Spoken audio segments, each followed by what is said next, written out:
Tídíomh Gatdina, hello and welcome to another Agalú Bwill member interview. And today we have Cathy.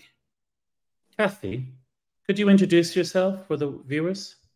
Sure. In Irish? Is that what you want? Okay. All right. Okay. Giaív is Misha Cathy. Tame Machoni in Southold Nua Erach. Nocha míle said de Herher Nua Erach. Tame Ascord Anish. Agus Dovriga me le Corash Riverhead in Ospedale. Tame Machoni le Merkela. Agus Niall Peter Agan. Ta Bert Vach, Bert van Killa Venecha, Agus Kuagerd Gofasti Agan. Ismalium ve Agshul Gachla. Beam Agshenum Piano, Agus Agfolum na Gelga Gachla Freshen. Ta an piano, Agus an Helga Dulanach. My who. So, for all the viewers, could you just tell us what you said there then in English? Sure, at least what I think I said. Okay. Hello, everyone. My name is Cathy. I live in Southold, New York, which is 90 miles east of New York City. I'm retired now, and I worked with computer systems in hospitals. I live with my husband, and we don't have any pets. We have 2 sons, 2 daughters-in-law, and 5 grandchildren. I like to walk every day. I also play the piano and study Irish every day. The piano and Irish are challenging. That's it. My who. I love how you make that comparison, actually, because I play a little music myself, and there was a moment a few years ago when I was taking piano lessons, and I was also trying to learn another language. I was learning Korean. So maybe like you, learning a language, learning piano. And in a way, I thought there were some similarities because, like we say here, Gaeilge Gachla, doing a little bit every day was always better than giving a big gap and doing a lot then. And so, yeah, fantastic to hear that. So you're a New Yorker then, Cathy. Can you tell us about your background yourself? Sure. Well, I was born in Brooklyn, and here in New York, if you ask somebody where they were born, you've got about a 50% chance of them telling you they were born in Brooklyn. And I grew up in an Irish family. All of my ancestors came from Ireland, ultimately. And although they were my great-grandparents, so we didn't have any real contact with anybody who had been in Ireland. But I grew up there and went to school there. And then I went upstate New York to a college and had a liberal arts major. And then I went and got a master's degree in technology because it was the beginning of the computer era. And that's where I spent the rest of my career and ended up, as I said before, working in hospitals with their computer systems. And right now, I'm a retired grandma. I'm going in to babysit for my grandkids tomorrow for 3 days. So you're still working? Yeah, still working. But anyway, you deserve the break after all that work too. Yeah, it's so interesting to hear from a real New Yorker who's got the Irish heritage too, because it's such a big part of the story, isn't it?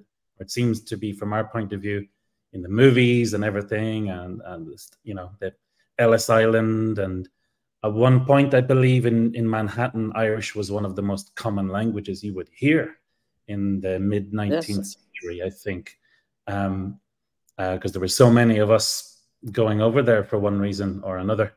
So it's great to hear from a New Yorker. Was it you said an Irish family? Was it an Irish community? Were there a lot of people with Irish heritage in the neighborhood? Or Yes, there are, I would say, and the neighborhood was pretty much Irish and Italian, but it was probably more like 70% Irish and 30% Italian, because they were newcomers, kind of. My grandfather built the house that my sister and brother still live in 1923. And so he was born in this country, but his parents came from Ireland. And he built it as a two-family house, bottom and a top, because his sister and husband were going to live on the upstairs, and he was going to, so it was that kind of family sharing unit. of course, and when I was growing up, we lived on the upstairs, and my mother's sister and family lived on the downstairs. So, and we celebrated St. Patrick's Day, and everybody came over, and it was pretty Irish. That's what I was going to come to. Is like, was the sense of an identity strong for you growing up? That Yes, very Patrick's strong. Day, music, a few different things. Which kind of aspects of the culture did you have? I think partly music. Not that we didn't know any Irish. Everything was English, but the songs and my parents. There were 6 of us siblings, so they didn't have a lot of time for music, but they would tell stories about how, when they were growing up, their parents and people would come over and play instruments, and nicely enough, my son has been playing the trumpet his whole life, so some of that has come down. But yes, it was clear that we knew we were Irish. There was no question about it. Yeah, wonderful. So as you say, and it is understandable, the language itself possibly didn't feature so much, but when did you become aware of the Irish language then? Did you know there was such a thing, or? I guess I always knew there was such a thing, but it really didn't percolate until kind of last 18 months, when I decided that I wanted to learn it. I kind of know French and Spanish, and so I thought, well, let me try something that I don't know anything at all. And I thought, wait a minute, why don't I do Irish? And so I started with Rosetta Stone, but I couldn't get very far, because I couldn't get past the spelling changes. Like the word woman sometimes was B-E-A-N, and sometimes it was M-B-E-A-N, and sometimes it was B-H-E-A-N, and I couldn't figure out why. And when I would ask questions on the internet, I found that I was getting a lot of answers from bitesize.com.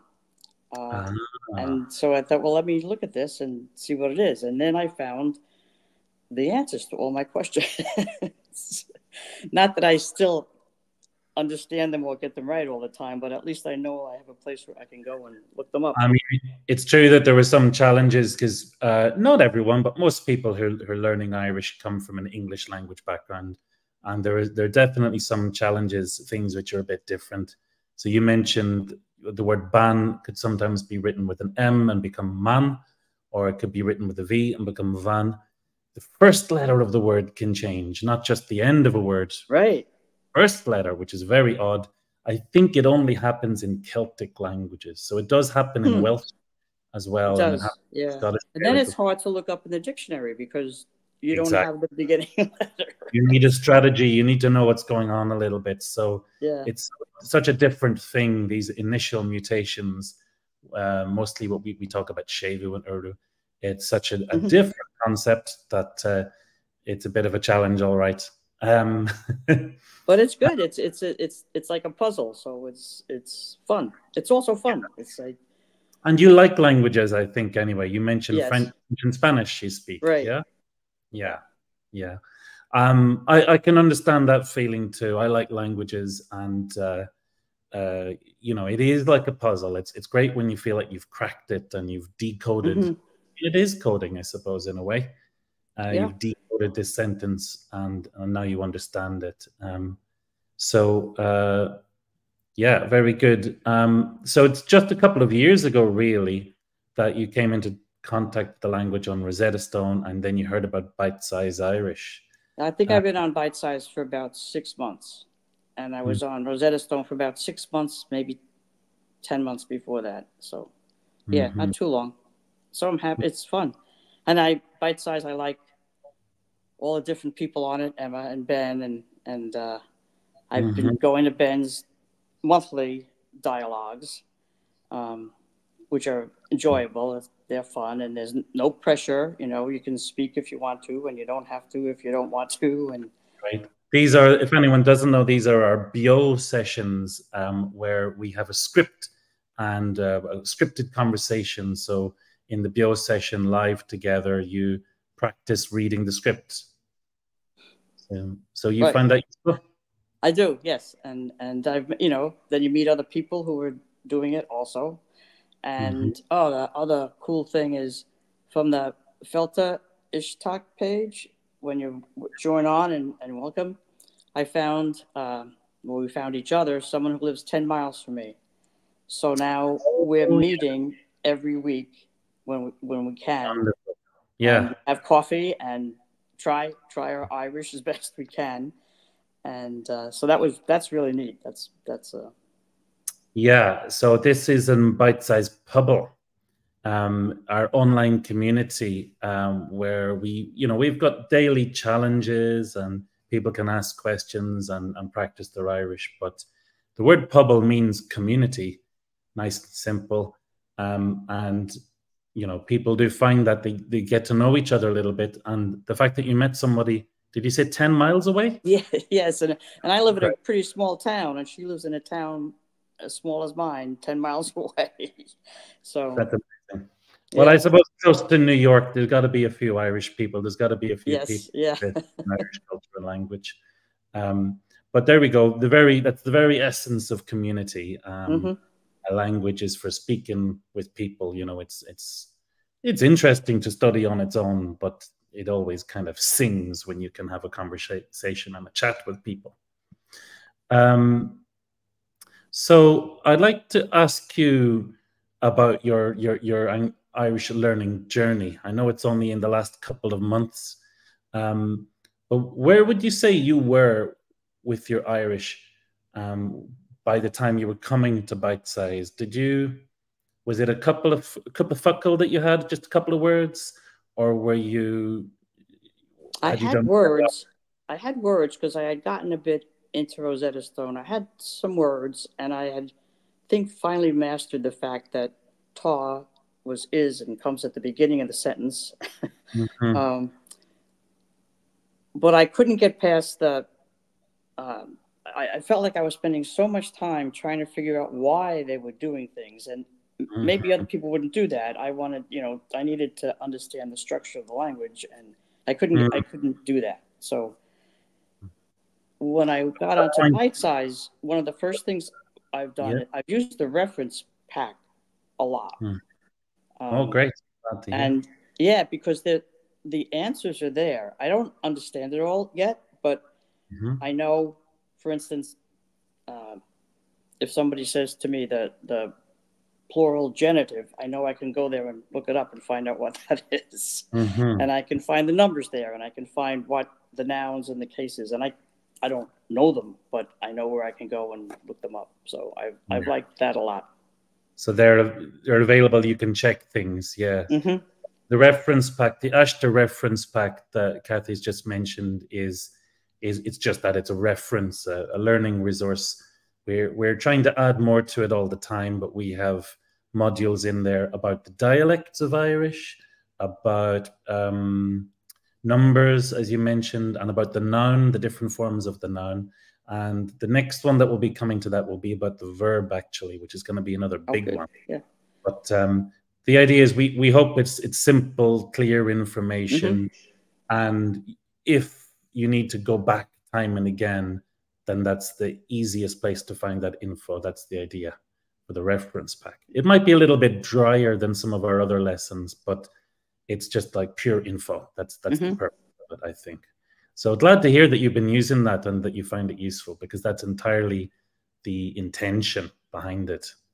Yeah, good. That's good. Um, Also, one other thing, if you don't mind. Sure. I've started doing the weekly sentence, answering Emma's questions. When I first started Irish, I thought, oh, I can do this without writing, but I found out that I couldn't. The writing brings everything together, and makes you kind of put a sentence together, which is not all that easy. And so I have to look a lot of things up to make that work. And then Emma, of course, makes whatever corrections to the mistakes that I make on it. And I look forward to every Monday. Today's Monday. After this, I can go and see what the question for this week is and do that. And that's been very helpful, I think. So that's on Pubble as well. Our community manager, Emma, sets challenges. There are daily challenges and there are weekly challenges. And the importance of writing. Yeah, I think I know I've been guilty of it in the past too. It's kind of easy to look at the book and think, yeah, I understand that. I know that. I get it. Yeah. But then when you go to do it, that's when you draw a blank and you're frozen there, you know, but happens to everybody. So one way that you can bridge that gap between getting it, understanding it, and then actually being able to do it is with practice. And writing practice is great because it means you've got to put the pieces in place yourself. And you'll be thinking a bit about the vocab you use or the grammar you need to use. And the nice thing about writing compared to speaking is that the person is not sitting waiting for you to respond, you know? You've got a bit of time to think about it. You can go and check the reference pack or the dictionary, and you can figure it out for yourself in your own time, really. So that kind of practice, yeah. I remember from school, I think every day our homework in Irish class at school was just to write 10 sentences using 10 different words that we had. So we had to come up with something. And it wasn't very structured, just 10 sentences every night. And that it was actually very simple, but easy for the teacher to come up with that. But really effective because I was using them every day. And I suppose with listening and reading, we can call those receptive skills. It's a bit more passive. You're sitting there as the language comes to you. Speaking and writing are more productive skills. You've got to be creative a little bit. You've got to do it. So it's probably engaging a different part of your brain, I would say, if I knew anything about that. So yeah, that's good. So you found the writing prompts and the questions very useful. Yeah, that's great to hear. That's great to hear. So when you first came to Bite Size, would you say that you were able to introduce yourself in Irish? Maybe not like you just did, but in a basic way. Could you say? No, I don't think so. It wasn't that personal. It was more like I could say, the boy is running, or okay, yeah. I am eating an apple. I could say, yeah, that's kind of the extent of what I could do. But yeah, I see. I mean, that's you mentioned one particular application, but there's another famous one people use, and it's they give you set phrases and words, so they don't necessarily lead us towards self-expression, you know, right, or conversation and things like that. So how long have you been with Bite Size Irish now? I think about 6 months. About 6 months. And you've been involved with the community Pubble, you've been using the reference pack, and you've been at the BO sessions. So between all of these things, how do you feel about your Irish now? Do you feel like you've learned a lot? Do you feel a bit more confident? I feel much better. And I feel like I'm moving along, and I'm going to continue to get better. Yeah, great. One of the early on one of my earlier dialogues with Ben, Kevin was on it too, and he said to me, "Don't think about what you don't know." He said, "Think about where you were a month ago," and I've been kept that in my head, and it's true. Like I'm much better now than I was a month ago, and certainly a month before that. So I'm excited. It's kept me excited, and yeah, and this is good. Like when I have to say things out loud in Irish, that's a real advance for me. Yeah. Because we have to do it. Yeah. And I did mention confidence, like it's true as well. Nobody's overconfident with languages, it's never, usually people are underselling themselves more than anything else. And sometimes people don't give themselves credit for all the work they've done and the advances they've made. Sometimes we do think a bit too much about what we don't know, but it's important to, well, we know that it's a long process. It's not inside 1 week. Of course, Gaelic agat do a wee bit every day for a long while, and things gradually get easier and easier, and you find yourself able to express yourself more and maybe with in different styles too. But the first stages are all about communication for sure. Can you communicate in a simple, direct way?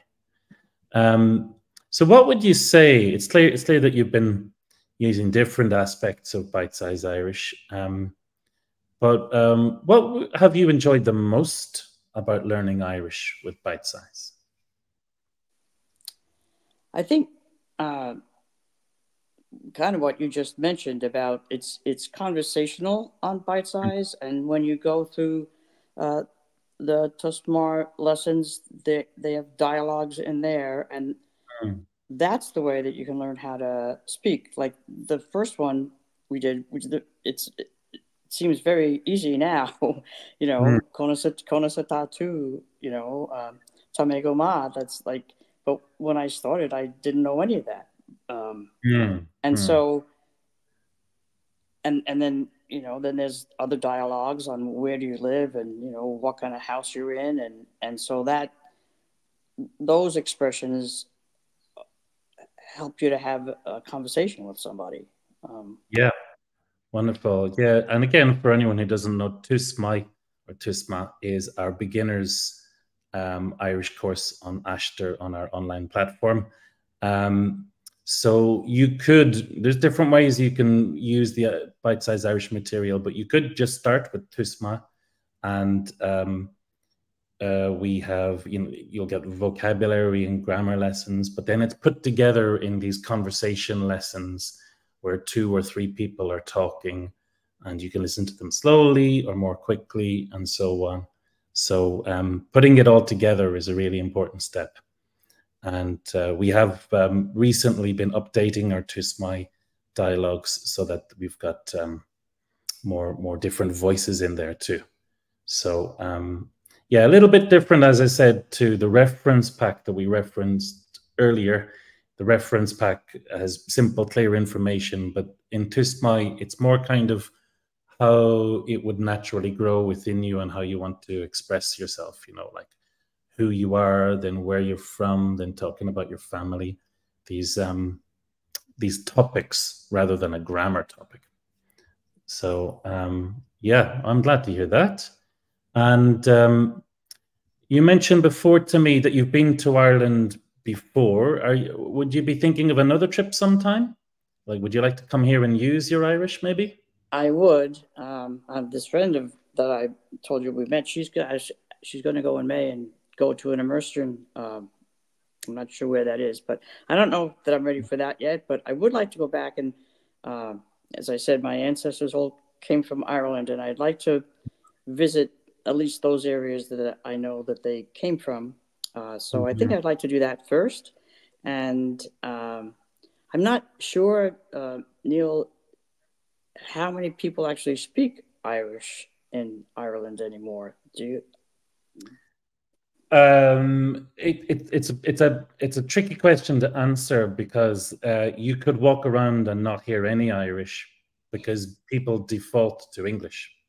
So if they don't know you, they might just assume I'll just use English. That's what I would do in my daily life. I don't lead with Irish. Maybe I should try that more often, to be honest. But there's enough that you have a safe space. If you're in a location where like there's a couple of bars and places like that in Dublin where there's a lot of Irish speakers and the staff speak Irish. So if I'm there, I'll definitely use my Irish. But Also, if you're in the Gaeltacht areas, if you're in the west of Ireland or some other areas which are strong in that area of culture, it's easier to just use it. So I think there's a lot of, especially in Dublin where I live these days, there's a lot of hidden Irish speakers. There's a lot of Irish speakers in Dublin, but you wouldn't know from looking at them. There's more of us here than is obvious. Okay. So there are opportunities. But you mentioned that a friend of yours is coming to Ireland to take a course, and I think that is a fantastic idea. There are different colleges in Donegal and Galway and Kerry and Waterford who offer courses to adults, and they usually have, now being in Ulsterman, I'm more familiar with the most famous one up in Donegal, but they usually have courses of every level. And of course, anywhere offering Irish lessons is always going to accommodate beginners and people who are maybe just beyond beginners and so on, because that's the biggest cohort, really. That's the biggest cohort. Right. And, you know, sometimes for high-level learners, it can be tricky to find a class, but not for beginners. You know, there's always lots for beginners and for beyond beginner stage. That makes sense. Yeah, yeah. So it's a great way to do it because, you know, Gaeilge agat lá. Well, if you're in the Gaeltacht in a Kalashta and you're doing courses, it's not just Gaeilge agat lá, it's Gaeilge agat úr every hour of the day in your classes. But then on breaks or having lunch, or they usually have other activities in the evening, you're practicing it, just saying hello to people, and you know there are lots of opportunities, and that's a big blast, really. Often when people come back from a course like that, they feel like they should be speaking Irish to the, you know, to the taxi driver in Dublin. So it really gets in, I think, when you can spend a long time with it. So for you and for anyone else watching, if it's doable at all, if it's possible for you, I'd strongly recommend it. You know, if you don't live in Ireland, it's a big trip to get here, but it's a great thing to do. And the other nice thing is that these Gael Kalashti, they're always in the most beautiful places in the West Coast. So it's not an industrial estate you'll be in. It's some of the most beautiful scenery in Europe. So there's all of that too. Sounds great. Yeah. So, Cathy, gur míle maith as a bhelin lilin an agalibh seo. Thank you so much for joining us for this agalibh will. And if anybody is intrigued by all of these things that Cathy's been talking about, of course, you can find out about our membership by looking at one of our links, Bite Size Irish, signup.irish or bitesize.irish. There's lots of links we have.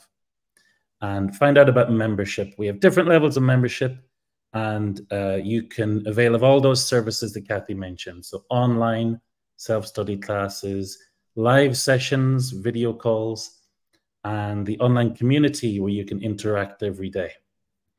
So, gur míle maith a Cathy, agus slán gatainne. Slán bhálta.